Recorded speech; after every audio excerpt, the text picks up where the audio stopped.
Literally, she said, I just had sex with my fake boyfriend. Hey guys, welcome back to Mels Talks. I'm gonna push my hair back because it is brutally hot out today. Really, really hot. But we're actually at my old high school by the football field. So crazy. I thought it was fitting to film here because of this book is a football book, even though it's college football still. There's no way right now I'm gonna get out because it's really, really hot. But after I'm done filming this video, I'm gonna take some pictures of the book with the football turf, put on Instagram for my July photo dump I do like at the end of every month. I just got into it this year. I don't know if I'll do it again next year because it's a lot of work to do monthly, but right now it's fun and I'm enjoying it. We're in the parking lot and we're gonna chat about what I thought about this book. Honestly, finally we're bringing Mels Talks back. We're gonna talk about a bunch of different stuff on Mels Talks. I only did one episode, so I'll give a recap of kind of what Mels Talks is all about, and I uploaded it a while ago, so I'll refresh y'all. Go watch the first episode if you haven't, though. It was The Summer I Turned Pretty, reviewing the first book and the first season. Now the second season came out today, which is crazy. This series is gonna be about books, pop culture. This depends on what I'm feeling up to. This is a series. This is gonna have 4 books in total. I have the first 3 right now, and the author's currently writing the 4th book. Officially finished the first book of this series by Grace. Second book I'm reading right now.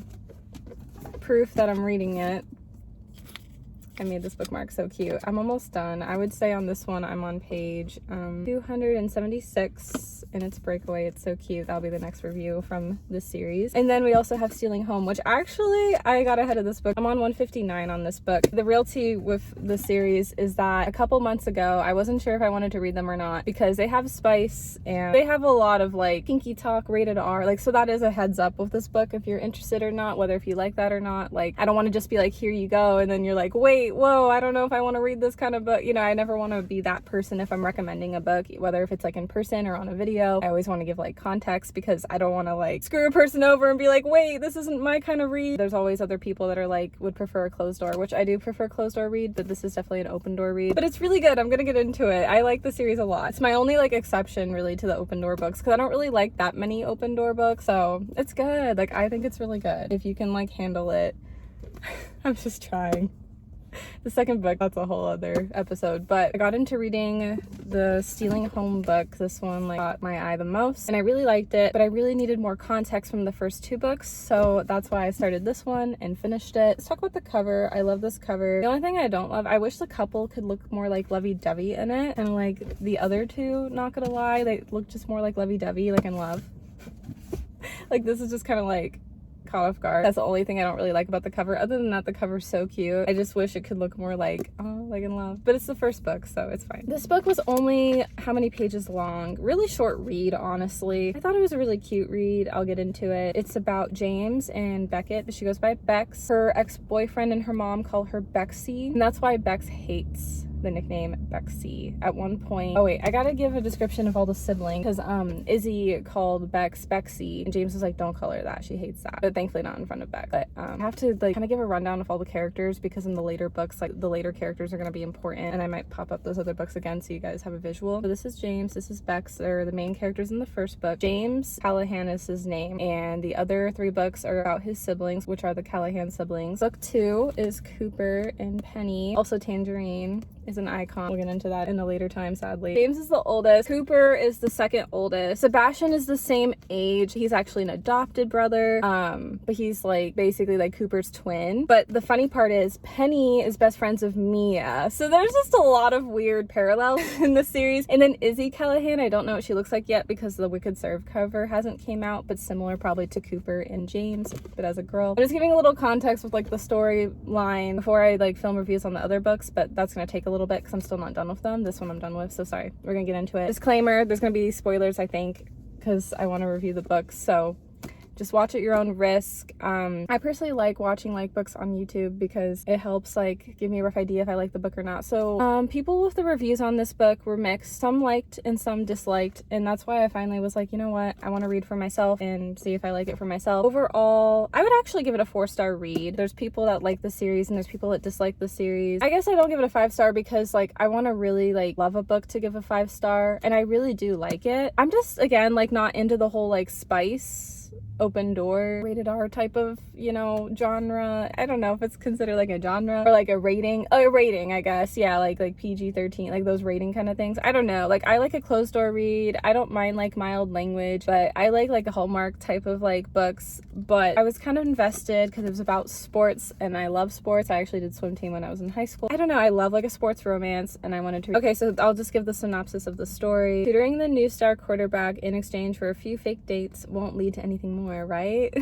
Wrong. James had to transfer universities. It was to do with like his ex hurting herself, unfortunately, and it like distracted him in his football play. He had to go from LSU to McKee. Keep in mind, fiction book, so they aren't real people. And James like sucks at writing. He hates writing. He loves math. He wanted to take like a science class, but then the dean of sports was like, no, you have to take this writing class to graduate the next year. He felt really screwed over and didn't really know what he was going to do about it because he hates writing. Beck's family dynamic is different because her father left, and so it's just her and her mother, no siblings. Her mother actually had a miscarriage. Beck's is a photographer. That's what she loves to do, but she's always been tied down to the diner. I'm gonna be honest, I didn't really like Bex's mom. Bex's mom kind of came off like toxic, and I didn't really like that. But I will say, by the end of the book, she did get better, and maybe her mom has turned a new leaf. It wasn't touched on that much because it was at the end of the book, but I did love that because I was kind of like worried about like how a relationship was gonna be with her mom. James's mom,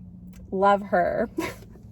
She's so sweet. Like, I love Sandra. Richard is James's father. I don't really know what to feel for him yet. He's very strict. The Callahans come from a rich family. His family's very poor. That's another thing to keep in mind with this particular book. Bex had to, I think, transfer schools as well, if I'm correct. Something with like her writing class didn't transfer through, and she's good at writing, but had to retake the class as James again. Are we not surprised?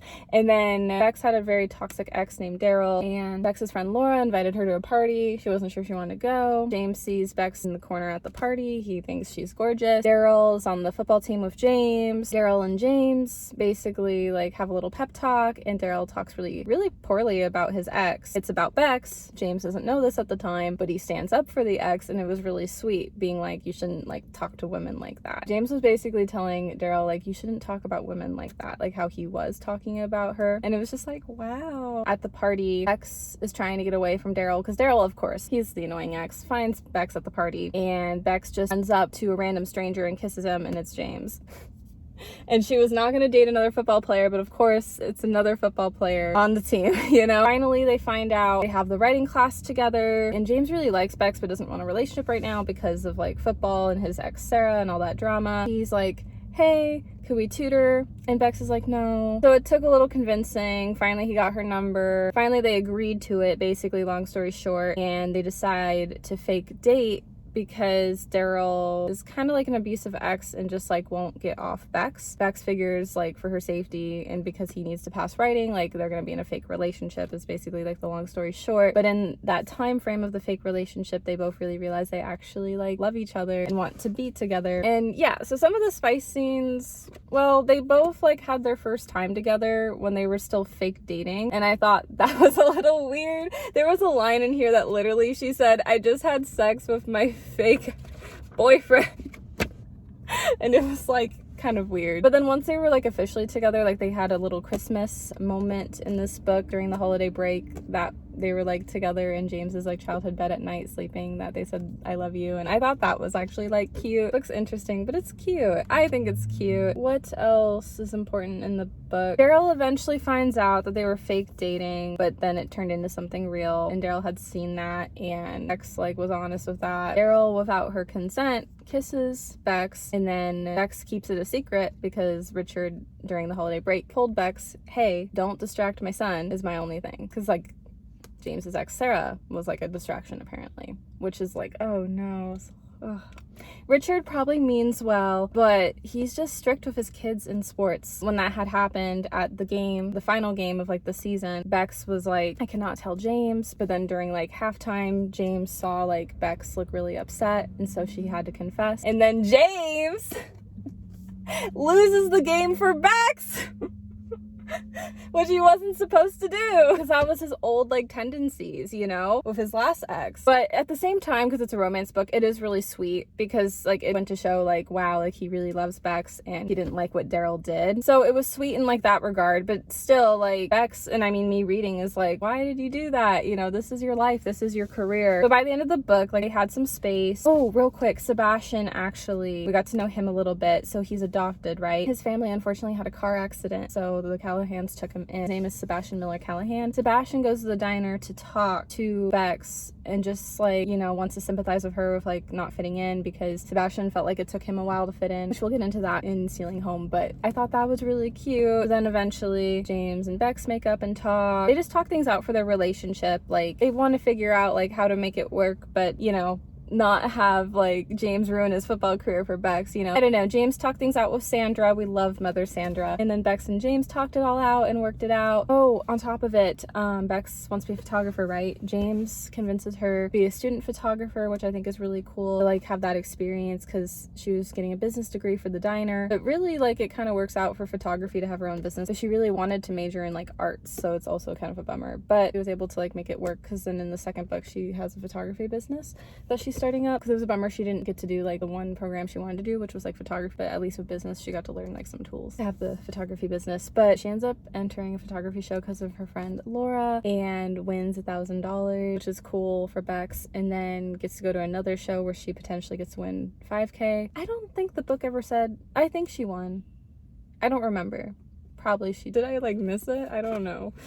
But then like at the end of the book, like Bex's mom goes to Bex and is like, hey, I'm gonna say goodbye to the diner, I'm gonna go to therapy, I have a lot I need to work on myself, I want you to go and follow your dreams, which I thought was really sweet that her mom kind of like pulled through at the end. I haven't really talked about Bex's mom that much because I just don't really like her. She would say a lot of like really mean like language to her throughout the book, and was never just understanding in the beginning of like, oh, you should stay with Daryl, and was just never supportive of her with James. I think at the end she definitely changed and was, but it just was like heart-wrenching to like read, honestly. But at least her mom wanted to change at the end. But Bex was even honest, being like, it's gonna take work and it's not gonna just like work overnight. Same with like James's connection with his father Richard. Like they have the bond with like playing professional football together. Well, because in the second book James does go in the NFL, which I think is National Football League, if I'm correct. And so they kind of have a little bit of a tip, but it's like the same thing for them. Like it's always going to have some ups and downs, but they've worked on it the best they can. But in the second book, Cooper struggles a little bit more with his father, which we'll get into another time. The ending is actually really cute. I thought they were going to get engaged in this book because the second book said they got engaged. I love when authors do this. They like miss a whole chapter. I don't know, maybe it's because like to not worry about spoilers, but he gets drafted into the NFL. He's going to play for the Philadelphia Eagles, and it was just cute. It was cute